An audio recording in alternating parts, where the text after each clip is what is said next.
Selamat datang kembali Anda semua. Kali ini kita mau ngobrolin sesuatu yang, luar biasa sih menurut saya. Kemampuan kita buat berubah secara fundamental. Bukan cuma, poles dikit, perilaku, gitu ya. Tapi mengubah inti diri kita. Cara kita ada di dunia ini. Betul, betul. Keberadaan kita ya. Nah, sumber kita kali ini, kutipan-kutipan penting dari bukunya Dr. Joe Dispenza. Judulnya, Breaking the Habit of Being Yourself. Misi kita nih mau coba bongkar gimana sih pikiran kita itu bisa ikut ngebentuk realitas. Iya. Ada dukungan sainsnya loh, kayak fisika kuantum, neuroscience, dan gimana kita bisa secara sadar gitu ya, lepas dari kebiasaan lama yang ngekang buat bikin masa depan baru. Yang lebih kita inginkan ya. Betul. Jadi kalau Anda pernah ngerasa, kok gini-gini aja ya, kayak stuck gitu, atau pengen potensi Anda keluar semua, nah diskusi kita kali ini pas banget buat Anda. Oke, kita mulai aja ya pembahasannya. Siap. Jadi penting banget buat ngerti ada pergeseran cara pandang sains nih. Dulu kan kita banyak dipengaruhi model pikir ya Newtonian atau Kartesian lah. Yang lama itu ya? Iya, yang lama. Mikirnya tuh pikiran, urusan subjektif. Terpisah dari materi, dari benda-benda objektif yang bisa diukur. Realitas itu kayak mesin jam gede, gitu, jalan mekanis, udah ditentuin, kita kayak numpang doang. Jadi kayak nggak ada hubungan gitu ya, pikiran sama dunia luar. Anggapannya gitu, terpisah. Tapi sains modern, terutama fisika kuantum, ini mulai beda nih pandangannya. Mulai menjungkir balikan itu. Oh ya, gimana tuh? Ingat nggak? E sama dengan mc kuadrat, punya Einstein. Nah itu kan nunjukin kalau energi sama materi itu ya kayak dua sisi mata uang aja gitu, bisa tukeran. Ini mulai ngeruntuhin tembok pemisah antara pikiran, yang bisa kita anggap energi ya, sama materi, tubuh kita, dunia fisik. Menarik. Dan yang paling bikin kaget dari fisika kuantum tuh gini. Di level paling dasar, dunia fisik ini bukan benda padat kayak yang kita lihat sehari-hari. Atom itu ternyata 99,9999%-nya itu ruang kosong. Serius? Kosong. Atau lebih tepatnya, energi dan potensi. Kosong dalam artian bukan materi padat. Partikel kayak elektron itu, sebelum kita lihat atau amati, dia nggak benar-benar di sini atau di sana. Terus di mana dong? Dia ada sebagai gelombang kemungkinan. Kayak potensi tak terbatas gitu, di medan energi yang nggak kelihatan. Namanya medan kuantum. Nah, ini kuncinya nih. Oke. Tindakan kita mengamati, fokus perhatian kita, itu ternyata memilih satu kemungkinan dari lautan potensi tadi, buat jadi realitas yang kita alami. Ini yang disebut efek pengamat. Tunggu. Jadi maksudnya perhatian kita itu beneran bisa milih kejadian gitu? Kayak kita ikut nentuin apa yang terjadi, kedengarannya Agak aneh ya, kayak fiksi ilmiah mungkin kedengarannya. Tapi implikasinya menurut tafsiran ini ya sangat nyata. Intinya gini deh, fisika kuantum bilang di level terkecil semua itu energi dan potensi. Fokus kita, perhatian kita itu kayak lampu sorot di panggung gelap. Oke. Dia milih atau nerangin satu potensi, terus itu jadi kenyataan yang kita alamin. Jadi pikiran kita tuh bukan cuma di dalam kepala, tapi juga di luar sana ikut ngebentuk dunia yang kita interaksiin. Pikiran kita tuh pemain aktif di lapangan kuantum itu. Oke. Saya coba pahami. Kalau pikiran punya potensi sehebat itu, kok kita seringnya malah ngerasa, ya itu tadi, stuck. Susah banget gitu rasanya mau berubah. Nah, itu dia. Disinilah kita masuk ke konsep kebiasaan menjadi diri sendiri. Buku ini jelasin gimana otak kita itu kayak mesin rekam super canggih buat lingkungan masa lalu kita. Rekam masa lalu ya? Iya, orang, tempat, benda, pengalaman, semua deh. Itu kesimpan jadi memori di jaringan saraf kita. Nah, pas kita interaksi sama dunia luar, lewat panca indera kan, stimulus dari lingkungan, misalnya ngelihat bos yang sama lagi, atau kena macet lagi di jalan yang sama, itu seringnya micu sirkuit saraf yang, itu lagi. Udah dikenal banget sama otak. Jalur yang udah sering dilewatin gitu ya? Persis. Akibatnya, kita mikirnya ya gitu lagi, ngerasanya gitu lagi. Tanpa sadar, kita malah nyiptain ulang realitas yang sama terus. Bisa ditebak jadinya. Kayak autopilot. Kayak autopilot, benar. Buku ini nyebut ada 3 besar ya, yang kayak ngunci kita. Lingkungan, itu orang, tempat, benda yang familiar. Terus tubuh, sensasi fisik sama emosi yang udah nempel banget. sama waktu. Fokusnya ke masa lalu terus atau ke masa depan yang sebenarnya proyeksi masa lalu juga? Tepat sekali. 3 itu. Dan ini micu siklus yang kuat banget. Siklus berpikir, merasa. Jadi pikiran tertentu muncul, misalnya, gue nggak bakal bisa nih. Otak langsung lepasin zat kimia, spesifik. Kimia apa tuh? Macam-macam, ada neurotransmitter buat sinyal antar saraf. Ada juga neuropeptida. Ini kayak kurir kimiawi gitu, bawa pesan pikiran tadi ke seluruh tubuh. Nah, kurir ini nempel di sel-sel tubuh kita. Terus bikin kita ngerasain pikiran itu? Bener, bikin kita merasakan pikiran itu sebagai emosi. Misalnya ya rasa putus asa atau cemas tadi. Terus emosi itu, Malah bikin mikir yang sama lagi. nah itu dia, seringnya gitu. Kita ngerasa cemas, pikiran malah nyari-nyari alasan kenapa kita harus cemas. Malah makin banyak kimia cemasnya. Jadi lingkaran setan. Waduh. Kalau siklus ini diulang terus, bertahun-tahun, tubuh kita jadi terkondisi secara kimiawi. Jadi terbiasa, bahkan bisa dibilang kecanduan sama kondisi emosi tertentu itu. Nah, inilah yang disebut kondisi keberadaan atau state of being. Pikiran dan perasaan udah nyatu, nggak bisa dipisah, ngebentuk identitas kita. Dan yang lumayan bikin kaget dari buku ini, katanya sekitar umur 35 tahun, kepribadian kita, cara kita mikir, bertindak, merasa yang khas, itu udah sebagian besar jadi program otomatis di bawah sadar. Betul, udah jadi semacam program default gitu. Di titik itu, tubuh kita secara harfiah udah jadi representasi fisik dari pikiran bawah sadar kita. Tubuh tuh ingat banget sama pola emosi lama, penderitaan, rasa bersalah, marah, kadang lebih kuat dari pikiran sadar kita. Tubuh yang seringkali megang kendali. Wah, dalam juga ya. Sadar kalau tubuh kita bisa jadi kayak penjara kimiawi gitu dari emosi masa lalu. Pantesan perubahan rasanya susah banget. Iya kan? Pikiran sadar kita mungkin bilang, aku mau lebih positif. Tapi tubuh yang udah nagih rasa cemas, misalnya, bakal kirim sinyal protes ke otak. Mana nih jatah cemas hari ini? Balikin dong ke rasa yang biasa. Persis. Tubuh nolak keluar dari zona nyaman kimiawinya. Tapi, ini kabar baiknya. Dan ini penting banget. Ini tuh proses. Proses biologis, kimiawi, yang bisa kita pelajari dan kita pengaruhi secara sadar. Kita nggak harus selamanya jadi korban program lama itu. Gimana caranya biar nggak jadi korban? Buku ini kan bedain 2 mode operasi dasar ya. Bertahan hidup, lawan mencipta. Lawan atau lari itu loh. Fight or flight ya. Nah, itu dia. Dalam mode ini, fokus kita jadi sempit banget. Cuma ke dunia luar. Materi, benda, orang ini ancaman atau sumber daya, tempat aman atau bahaya, sama waktu, berapa lama bahaya ini. Kita jadi terobsesi sama yang kelihatan aja, yang 0,00001% realitas fisik itu. Dikendaliin sama 3 besar tadi. Energi kita jadi kesedot buat hadapin ancaman itu ya. Iya banget. Energi dialihin semua ke otot, jantung, panca indera. Semua yang dibutuhin buat bertahan hidup saat itu juga. Akibatnya apa? Energi buat fungsi internal jangka panjang jadi dikit banget. Kayak buat pertumbuhan sel, perbaikan jaringan, pencernaan, sistem imun. Makanya stres terus-terusan bikin gampang sakit ya? Itu salah satu alasannya. Nah, yang unik dari kita manusia, kita bisa nyalain respon stres ini cuma pakai pikiran. Nggak perlu ada macan beneran di depan kita. Cukup mikirin aja udah bisa stres ya? Tepat. Kita bisa stres berhari-hari cuma gara-gara mikirin presentasi minggu depan atau ingat debat kemarin. Hewan kan biasanya stres pas ada bahaya nyata, abis itu ya tenang lagi.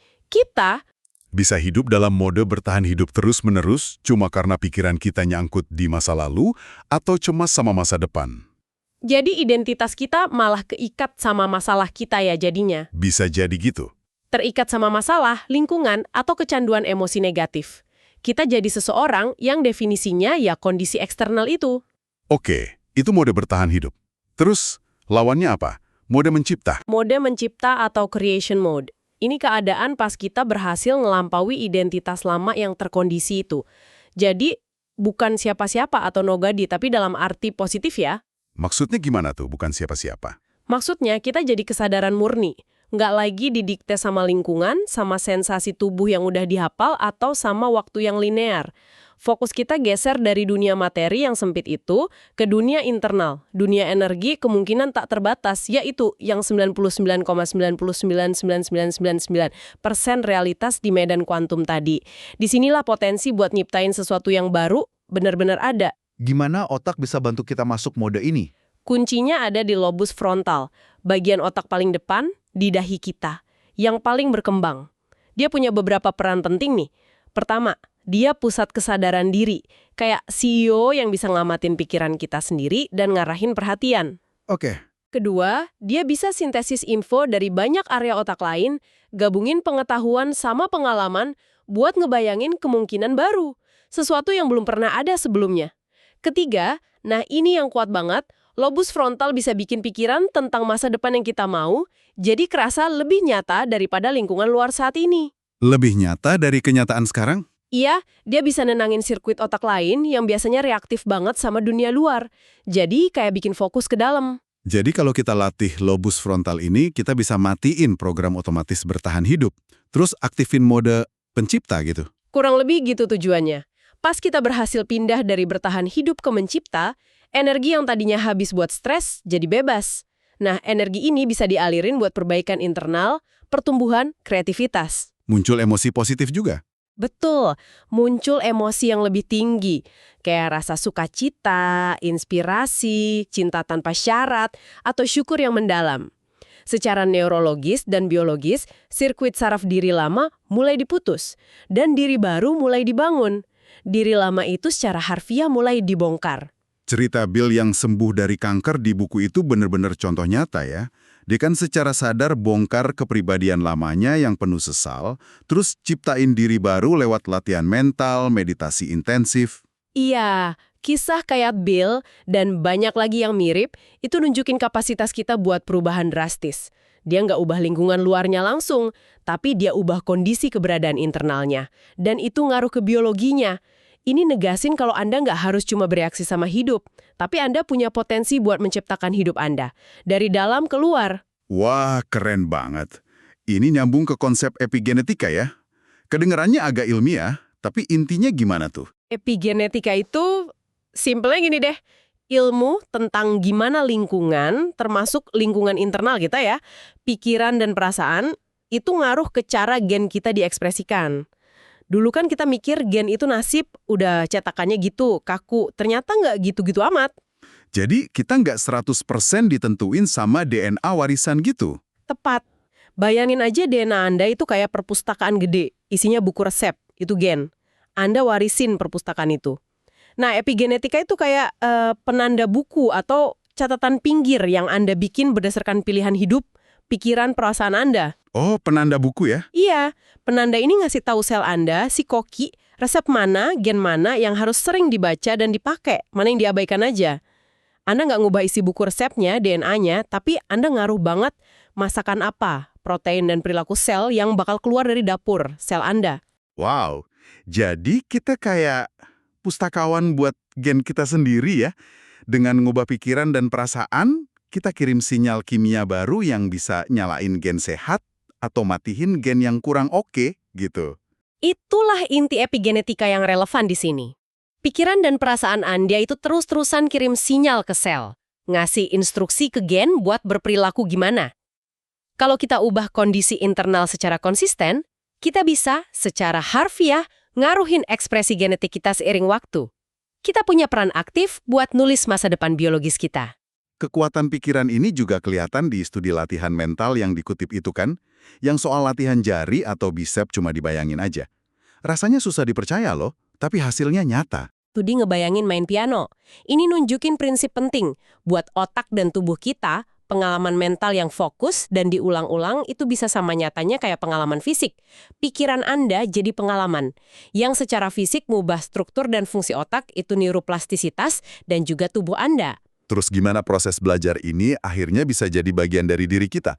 Jadi kebijaksanaan kayak yang disebut di buku. Buku ini ngurain evolusinya. Dari pengetahuan jadi kebijaksanaan itu ada 3 tahap, ngelibatin area otak beda-beda. Pertama, kita dapat pengetahuan, konsep atau filosofi. Ini libatin neokorteks, otak mikir kita. Misalnya, Anda baca atau dengar soal pentingnya welas asih. itu baru di level tahu aja. Baru teori ya? Bener. Tahap kedua, pengalaman. Nah, pengetahuan tadi harus diterapin di hidup. Anda coba bertindak welas asih. Mungkin ke mertua yang biasanya bikin kesel gitu ya. Contohnya pas banget. Nah, tindakan ini nyiptain pengalaman baru. Otak limbik Anda, pusat emosi, jadi aktif. Lepasin kimia yang sesuai sama pengalaman welas asih itu. Tubuh Anda secara kimiawi ditandain sama pengalaman emosional ini. Jadi, teori ketemu praktek, terus ada rasanya gitu ya? Tepat. Terus tahap ketiga, kebijaksanaan. Kalau Anda ulang pengalaman ini cukup sering latih welas asih lagi, dan lagi, tindakan dan perasaan itu jadi otomatis. Terprogram di cerebellum, pusat pikiran bawah sadar, dan skill yang udah dihafal. Anda nggak perlu mikir keras lagi buat welas asih. Anda udah jadi orang yang welas asih. Udah jadi bagian dari diri ya? Udah jadi kondisi keberadaan Anda yang baru, bagian dari identitas bawah sadar. Pengetahuan udah mewujud jadi kebijaksanaan lewat pengalaman berulang. Dan alat utama yang disaranin buat ngebantu perjalanan dari tahu, ke ngalamin, terus jadi bijak ini ya meditasi. Tapi bukan meditasi yang pasif gitu kan ya? Bukan cuma duduk diam tanpa tujuan jelas. Dalam konteks buku ini, meditasi itu alat aktif buat perubahan internal. Akar katanya aja menarik. Bahasa Tibet artinya menjadi akrab dengan.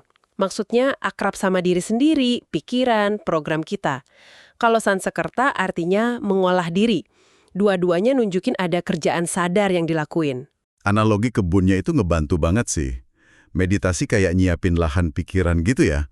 Pertama, perlu cabut gulma, sadar dan lepasin sikap atau keyakinan negatif yang udah dalam akarnya. Terus, singkirin batu, hadapi dan larutin hambatan emosi yang kependem. Baru deh, setelah tanahnya bersih dan subur, kita bisa tanam benih baru. Visi atau niat sadar soal diri baru dan masa depan yang kita mau. Yang familiar, apalagi yang negatif, sama obsesi soal waktu, nyesel masa lalu, cemas masa depan. Dilepasin dulu ya fokus dari situ. Iya, dengan ngelakuin itu, kita bisa mulai ngelampaui pikiran analitis yang sibuk dan sering ngejudge itu. Yang biasanya terkait sama gelombang otak beta, pikiran yang terus ngoceh itu. Yang rame di kepala itu ya? Betul. Tujuannya itu secara sadar melambatin aktivitas otak, masuk ke kondisi gelombang otak alfa. Itu kondisi rileks, kreatif, jembatan ke bawah sadar. Idealnya malah ke theta, kondisi meditasi dalam, kayak trans, akses langsung ke sistem operasi bawah sadar. Kenapa harus ke alfa atau theta? Karena disitulah program-program otomatis kita disimpan. Dan di situ bisa diakses buat ditulis ulang.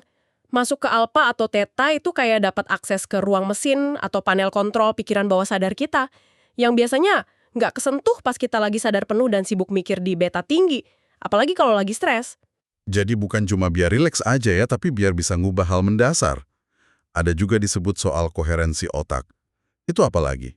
Koherensi otak itu terjadi pas berbagai bagian otak mulai kerja bareng secara sinkron. Resonansinya harmonis gitu. Gelombang otaknya jadi lebih teratur, terorganisir. Nah, pas otak koheren, Efeknya apa? dia kirim sinyal listrik dan kimia yang lebih teratur dan kuat ke seluruh tubuh.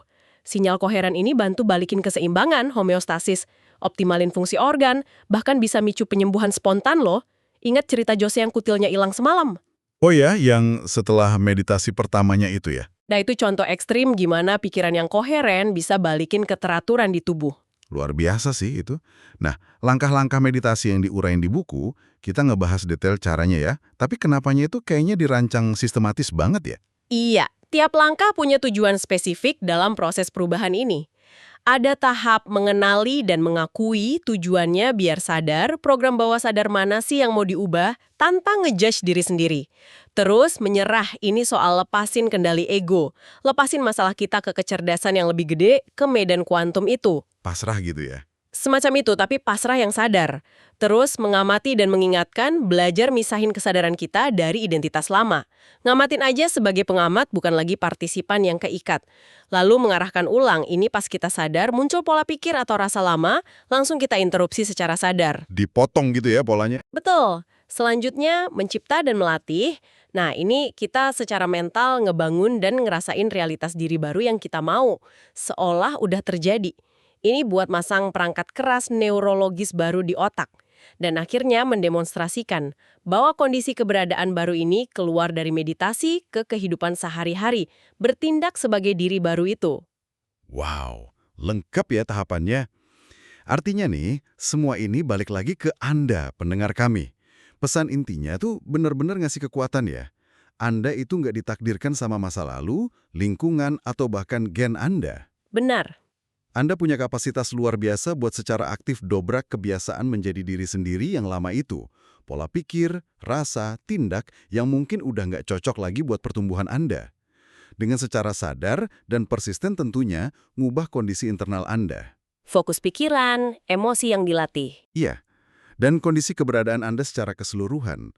Anda benar-benar bisa mulai nyiptain realitas baru. Dan kekuatan perhatian sama niat sadar Anda itu bukan cuma konsep filosofis atau harapan kosong loh. Prinsip dari fisika kuantum, penemuan neuroscience modern, itu makin nguatin gagasan kalau kesadaran Anda itu partisipan aktif. Bahkan mungkin kreator utama dalam pengalaman realitas Anda. Kemana Anda arahin fokus, Ke situ energi ngalir ya. ke situ energi Anda ngalir, dan realitas Anda mulai terbentuk. Ini bawa kita ke satu pemikiran akhir yang lumayan menantang nih dari sumber kita. Seberapa jauh lagi kita bisa melangkah? Kita hanya dibatasi oleh pertanyaan yang kita ajukan, pengetahuan yang kita rangkul, dan kemampuan kita untuk menjaga pikiran dan hati tetap terbuka. Pertanyaan ini bukan buat dijawab sekarang sih ya, tapi lebih buat direnungin, kayak undangan buat refleksi pribadi Anda nih. Coba deh pikirin satu aspek dari diri Anda sekarang. Mungkin emosi yang sering ganggu, kayak frustrasi atau rasa nggak aman. Atau keyakinan yang ngebatasin? Bisa jadi, kayak, saya nggak cukup mampu, atau berubah itu susah banget. Nah, ada nggak satu aspek itu yang Anda rasa pengen Anda olah atau ubah secara sadar setelah dengar obrolan kita ini? Terus gimana? Coba pikirin apa langkah kecil pertama yang bisa Anda ambil. Mungkin mulai hari ini, buat jadi lebih akrab sama aspek itu. Ngamatin aja dulu, tanpa ngejudge. Terus mulai mengolahnya dengan niat baru. Langkah kecil aja dulu. Menarik untuk direnungkan. Terima kasih banyak sudah menyimak eksplorasi mendalam kita kali ini, yang terinspirasi dari kutipan-kutipan buku Dr. Joe Dispenza, Breaking the Habit of Being Yourself. Semoga bermanfaat ya. Iya, kalau ini resonate sama Anda, mungkin Anda tertarik buat menjelajahi sumbernya lebih lanjut. Sampai jumpa di pembahasan kita berikutnya.